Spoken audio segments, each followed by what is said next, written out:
China, sinusubukan ng pasukin ang Pilipinas gamit ang mga spy drones, at USA minamanmana ng Pilipinas bilang posibleng lokasyon para sa nalalapit na digmaan sa China. Lalong umiinit ang tensyon sa Asia.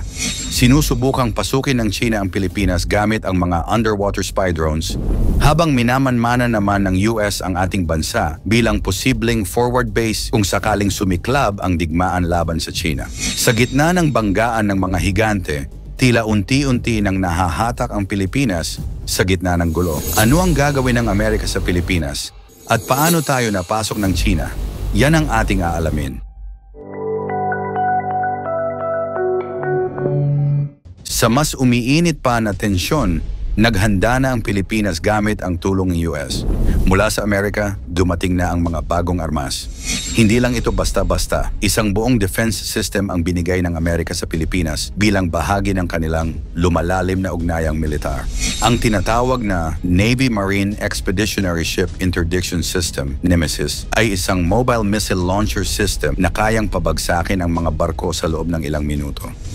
Kasama rin dito ang MADIS o Marine Air Defense Integrated System na kayang basagin ang mga drone o eroplano na sumusubok na sumalakay sa ating airspace. Ang deployment ng mga armas na ito ay bahagi ng balikatan exercises, pero malinaw rin itong mensahe sa China.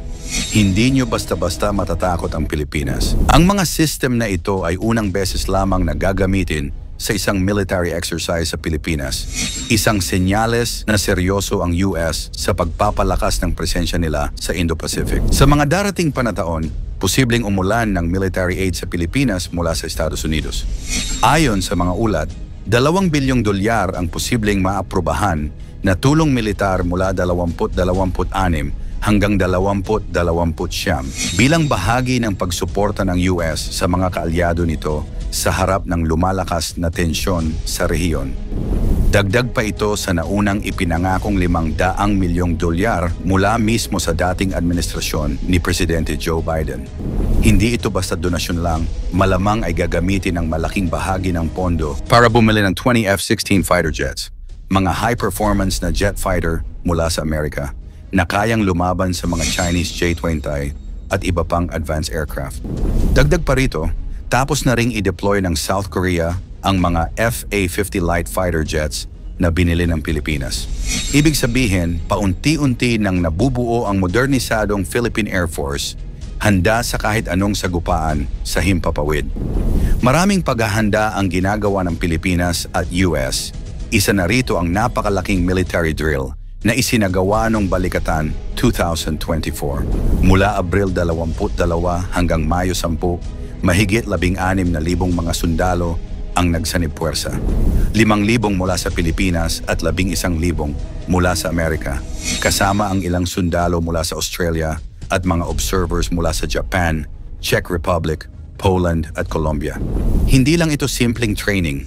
Isinagawa ang mga drills sa mga lugar na napakasensitibo tulad ng Northern Luzon, Palawan at Batanes, mga lugar na malapit sa Taiwan, Strait at West Philippine Sea. Kasama sa mga aktibidad ang live fire drills, cyber defense operations, aerial defense at amphibious landing exercises na malinaw na naghahanda para sa posibleng labanan sa ere at karagatan. Ang mensahe ay simple, handa ang Pilipinas at mga kaalyado nito kung sakaling lumala pa ang tensyon sa rehiyon.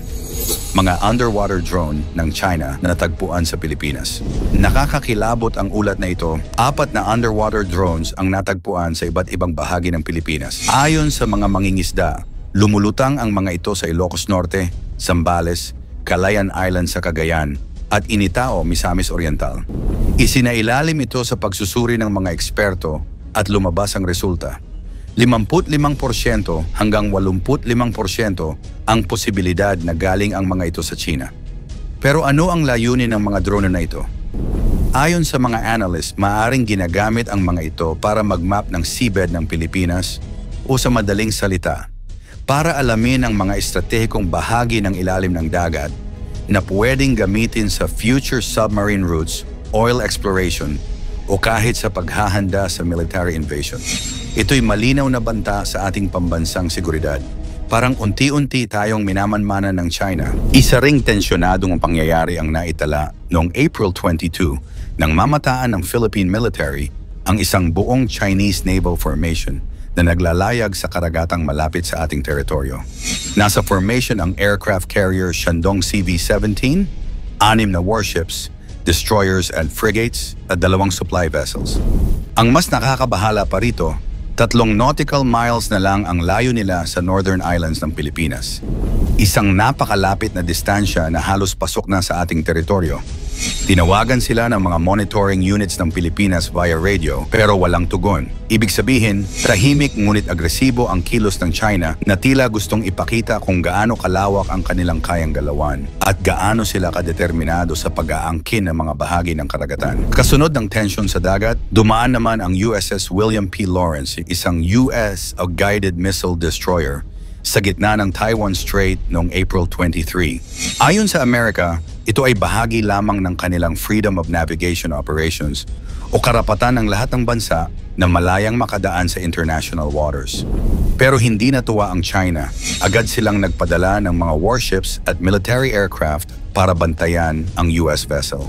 Tinawag pa nila ang aksyon na ito bilang public hype at provocation. Ang tensyon sa Taiwan Strait ay isa sa mga pinakanakakabahalang posibleng trigger ng mas malawak na digmaan. At ngayon, lumalapit na ito sa teritoryo ng Pilipinas. Habang abala naman sa military movements ang China, may isa pang malaking sugat na unti-unting lumalala, ang epekto ng trade war sa kanilang ekonomiya. Dahil sa mataas na tariffs na ipinataw ng Amerika, maraming mga Chinese factory ang nalulugi at nagsasara. Halimbawa, isang Volkswagen factory sa Nanjing ang tuluyang isinara matapos ang 16 na taon ng operasyon. May mga protesta ng manggagawa dahil hindi na ibigay ang kanilang sahod, isang malinaw na senyales ng krisis. Pati ang malalaking tech companies tulad ng Temu ay nagsimula ng makaramdam ng epekto. Lalong tinatamaan ang mga small at medium-sized businesses na siyang bumubuo ng backbone ng ekonomiya ng China. Sa dami ng kaganapan, iisa lang ang malinaw. Lumalalim ang papel ng Pilipinas sa pandaigdigang banggaan ng mga makapangyarihang bansa. Ang dami ng armas, sundalo at military aid na pumapasok sa bansa ay indikasyon na ginagawang base militar ang Pilipinas. Hindi lang para sa depensa, kundi para sa posibleng opensiba ng Amerika sa oras na lumala pa ang tensyon. Ang balikatan drills ay tila rehearsal na para sa isang totoong digmaan. Hindi lamang aksidente kung saan ginaganap ang mga exercises tulad ng malapit sa Taiwan at West Philippine Sea. Strategic location ito. Malinaw na pinapakita ng US na sa oras ng giyera kasama ang Pilipinas sa frontline. Dagdag pa rito, ang mga underwater drones ng China ay senyales na may long-term espionage o plano ang China sa mga karagatan natin. Sa mga kilos nila sa Taiwan Strait at sa loob mismo ng ating maritime borders, malinaw, sinusubok nila ang hangganan ng pasensya ng Pilipinas. Kung pagbabatayan ang lahat ng ebidensya mula sa high-tech na armas, malalaking military exercises, tensyon sa karagatan, hanggang sa epekto ng trade war, makikitang ang buong rehiyon ay parang nasa bingit na ng kaguluhan. At ang Pilipinas, tila nadadamay. Mahalagang tanong ngayon, handang-handa ba tayong ipaglaban ang ating soberenya? O baka naman pinapaikot lang tayo sa gulong ng mga superpower na may sariling agenda? Sa panahon ngayon, hindi sapat ang tahimik na diplomasya. Kailangan ng matibay na liderato, malawak na kaalaman, at higit sa lahat, malakas na paninindigan para sa bayan. Ano ang dapat gawin ng Pilipinas dahil sa posibleng pagkakaipit nito sa sitwasyon? I-komento mo naman ito sa ibaba. Huwag kalimutang i-like at i-share. Maraming salamat at God bless.